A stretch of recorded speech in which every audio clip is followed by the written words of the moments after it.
हर घंटे इंडिया में एक बच्चा सुसाइड करता है और हर दिन 28 students commit suicide in India. अब ये डाटा कोई मेरी बताई हुई डाटा नहीं है, ये नेशनल क्राइम रिपोर्ट ब्यूरो की डाटा है।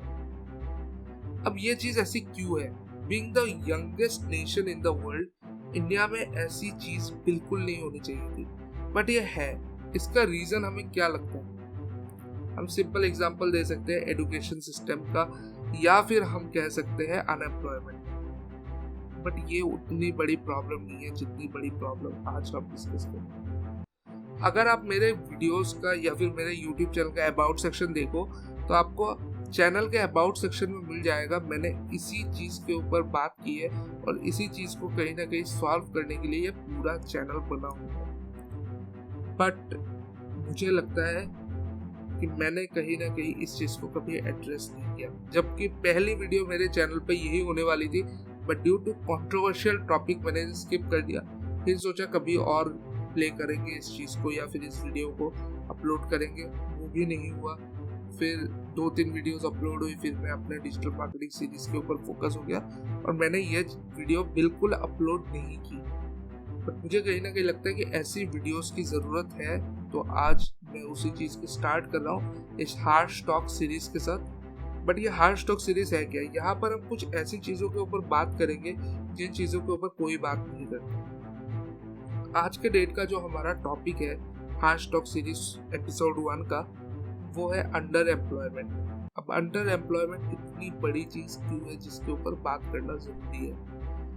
अनएम्प्लॉयमेंट बड़ी प्रॉब्लम है, जीडीपी की ग्रोथ बड़ी प्रॉब्लम है, सारी चीजें बड़ी प्रॉब्लम है, बट सबसे बड़ी प्रॉब्लम है इंडिया की अंडर एम्प्लॉयमेंट। अंडर एम्प्लॉयमेंट एक ऐसी प्रॉब्लम है जो आपको मेंटली डिस्टर्ब करती है, आपका विल पावर जो है उसे तोड़ देती है। एक सपोज हम एक एग्जांपल ले लेते हैं। अभी आप और मैं एज्यूम करते हैं कि हम एक एमबीए कॉलेज में पढ़ने जा रहे हैं। हमने ग्रेजुएशन कर ली, हमने अपनी पूरी बाकी की एजुकेशन कर ली, हम अच्छा स्कोर करते हैं, अबव 80% स्कोर कर देते हैं और अच्छे एमबीए कॉलेज जो हम सिलेक्ट करते हैं, उन अच्छे एमबीए कॉलेजेस में से एक कॉलेज में हम पढ़ने जा रहे हैं। यहाँ तक हमारा क्लियर हो गया सारा कंसेप्ट। तो जब हम एमबीए कॉलेज में एडमिशन लेने जाएंगे, पहला जो सबसे बड़ा बैरियर होगा वो होगा पैसों का। बहुत हेवीली चार्ज होते हैं एमबीए कॉलेजेस। वो सेक्शन हमने कंप्लीट कर लिया, हमने लोन ले लिया और इंडिया में सबसे ज्यादा इंटरेस्ट चार्ज किया जाता है एजुकेशन लोन के ऊपर। मुझे पता नहीं है इसका लॉजिक क्या है, बट लोन लेके हमने पास कर लिया और हम घुस गए एमबीए कॉलेज के अंदर।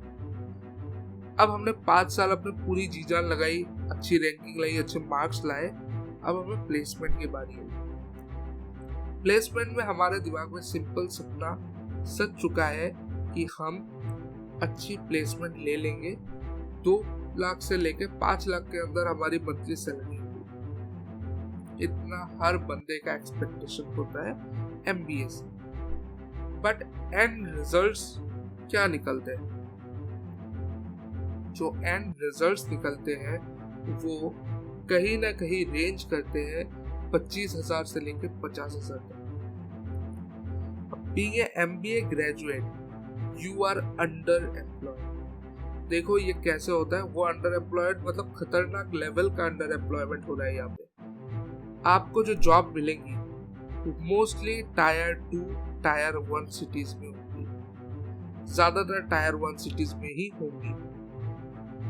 अगर आप टायर 1 सिटी के नहीं हो, जो कि मोस्ट केसेस में बंदे बाहर से जाते हैं क्योंकि ह्यूज पॉपुलेशन बाहर से दिल्ली मुंबई इन जगहों पे जाता है, कॉलेजेस करता है और उसके बाद वो जॉब लेता है वहाँ पे। तो आपके पास एक और खर्चा आ गया, वो हो गया फ्लैट का रेंट, खाने पीने का, वो सब चीजें हो गई आपकी। तो आप देखो आपके खर्चे कितने ज्यादा है और उसके बाद एंड ऑफ द डे जो सैलरी आती है उस बंदे के पास, वो एक महीने ऐसे एक्सपेंसिव सिटीज में सरवाइव करने के लिए बिल्कुल भी मतलब परफेक्ट कंडीशन नहीं है उस बंदे के लिए। तो सोचो वो बंदा कितना ज्यादा डिमोटिवेट हो जाएगा। आप और मैं अगर उस सिचुएशन में होंगे तो हमारे ऊपर क्या जाएगा कि हम कुछ भी करना चाहते हो। अगर हमने ड्रीम की थी कि जॉब मिलने के बाद मैं एक ऐसा लैपटॉप लूंगा या फिर पकड़ लो कोई कार बाइक कुछ भी हो सकता है, आप उसे अफोर्ड नहीं कर पाओगे। आप अपने घर वालों को वो चीजें नहीं दे पाओगे। आप हो सकते हो कुछ सोच रहे होगे कि मैं अपने पापा मम्मी को कोई एक चीज ऐसी गिफ्ट करूंगा, बट आप वो कर ही नहीं पाओगे। तो वो कितना ज्यादा डिप्रेसिंग है और डिमोटिवेटिंग। और यही चीजें एंड ऑफ द डे बहुत बड़े बड़े इश्यूज में कन्वर्ट हो जाती है। इवन डोमेस्टिक वायलेंस का मेजर रीजन पाया गया है depression due to work life. So ये वर्क लाइफ डिप्रेशन इन्हीं चीजों के कारण आता है। तो ये चीजें इंडिया में इतनी ज्यादा क्यों है, चलो उसके ऊपर बात कर लेते हैं। अगर हम एस्पायरिंग माइंड्स का सर्वे देखें on engineering employment, this is one of the finest survey done ever by aspiring minds. 80% engineers are unemployable. अब ये इंजीनियर्स कोई ऐसा नहीं है जो लोकल कॉलेजेस से निकले हुए हैं, बस हर एक टॉप टायर के गवर्नमेंट कॉलेजेस से निकले हुए इंजीनियर्स की भी बात की जा रही है। नीचे मैं लिंक कर दूंगा कुछ वीडियोस का, जहां पर आप जाके इंटरव्यूज देख सकते हो इन्हीं इंजीनियर्स के साथ। और जो इंटरव्यूज मैं अब नीचे लिंक करने वाला हूँ, मैं आपको मेंशन कर दूं। अगर आप ऐसे हो कि बहुत ही ज्यादा इमोशनल बंदे हो तो मत देखना, आपको बहुत हद तक बुरा लग सकता है और हो सकता है आपके भी मेंटल हेल्थ पे कोई इफेक्ट पड़े इन वीडियोस के कारण। तो मैं सजेस्ट नहीं करूंगा। ये एक डिस्क्लेमर था जो मैंने दे दिया आपको, क्योंकि बहुत ही ज्यादा हार्श रियलिटी दिखाई जा रही है। और यही मेन मोटिव था हमारे इस सेक्शन को शुरू करने का, या फिर इस एक एपिसोड को शुरू करने का, हार्श टॉक्स का। हार्श टॉक एक ऐसी चीज बनने वाली है जहां पर हम कुछ ऐसे टॉपिक्स को टच करेंगे जिनके ऊपर कोई बात नहीं करता।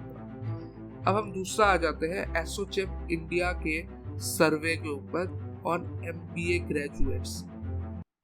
Only 7% MBA graduates are employed every year. 100 बंदों में से सिर्फ 7 बंदों को एमबीए ग्रेजुएट्स को नौकरी मिलती है। और हम यहाँ पर बात कर रहे हैं अंडर एम्प्लॉयमेंट की। अनएम्प्लॉयमेंट ही इतनी ज्यादा है, अंडर एम्प्लॉयमेंट का तो आप हालत ही, मतलब कोई आप लिमिट नहीं लगा सकते कि क्या हो रहा है और क्या चल रहा है।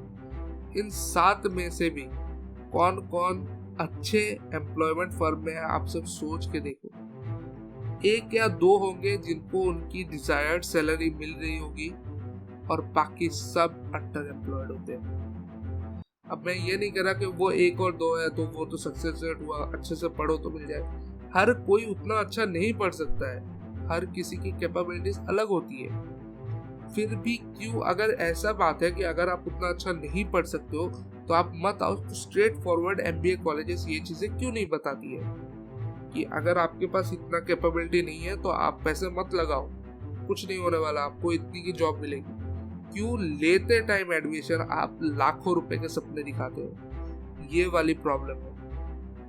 अगर मैं बात करूं मैकेंजी एंड कंपनी की, तो उनके सर्वे के मुताबिक ऑटोमेशन 2020-30 तक ऐसा होने वाला है, क्योंकि अगर आप देखो तो ऑटोमेशन के ऊपर जितना पैसा लगाया जा रहा है और जो आउटकम अभी निकल के आ रहा है और जो फ्यूचर प्लान्स अभी भी निकल के आ रहे हैं, ड्रोन डिलीवरी जिसके बारे में लोग कभी सोच भी नहीं सकते, तो वो चीजें हो रही है आज की डेट में। अगर आप, मैं एक सिंपल एग्जांपल देता हूँ, कभी आपने सोचा था कि जो एक दुकान खोल के बैठते थे लोग मार्केट के अंदर हजारों रुपए का रेंट देके कि आपके फ्लाइट्स के टिकट, ट्रेन के टिकट, हर तरह के टिकट रिचार्जेस वो लोग वहां पर करते थे, वो सब ऑटोमेशन के कारण आपके फोन पे एक क्लिक पे हो रहा है आज की डेट में। तो उनका मार्केट कहाँ है? उनका मार्केट खत्म हो चुका है। फास्ट इंटरनेट इतना ज्यादा आपके पास आ गया है कि आप कुछ भी कर सकते हो, जो कि पहले नहीं थी। हम पहले इंटरनेट कैफेज में जाते थे, आज हमें इंटरनेट कैफेज की कोई जरूरत ही नहीं पड़ती जियो आने के बाद। तो ये चीजें डायरेक्टली इम्प्लीमेंट कर रही है, हमें डायरेक्टली दिखा रही है कि नेक्स्ट फ्यूचर क्या होने वाला है। एफिशिएंसी रेट जो है, अगर आपके पास वो नहीं है तो आप कोई काम के नहीं हो, सिंपल एज दैट। और यहाँ पर सॉल्यूशन क्या है? सॉल्यूशन है skilled and uniquely skilled employed labour. अगर आप यूनिकली स्किल्ड हो, जो लेटेस्ट ट्रेंड्स की चीजें चल रही है, जैसे मैं आपको बताऊं, आर्टिफिशियल इंटेलिजेंस के ऊपर अगर आप आज के डेट में स्किल्ड हो तो आपको जो जॉब्स मिल सकती है वो करोड़ों तक रेंज कर सकती है। करोड़ों की जॉब आज अवेलेबल है आर्टिफिशियल इंटेलिजेंस में। अगर आपको carbon fibre designing, carbon fibre engineering आती है तो आप लाखों रुपए की जॉब आंख बंद करके ले सकते हो। अगर आप एक अच्छे डिजिटल मार्केटर हो तो आपको लाखों रुपए की जॉब बैठी हुई है। अब naukri.com पे सर्च करो, मॉन्स्टर पे सर्च करो, आपको अवेलेबल मिल जाएगी।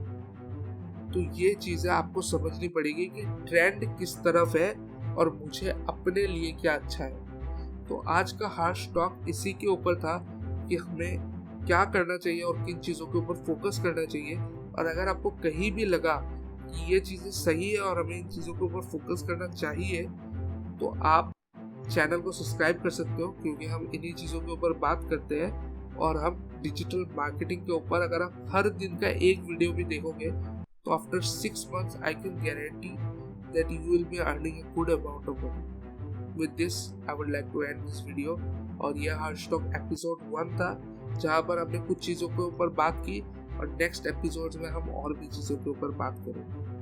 कंट्रोवर्शियल टॉपिक हो कोई प्रॉब्लम नहीं है, बट हाँ करेंगे। See you in the next video.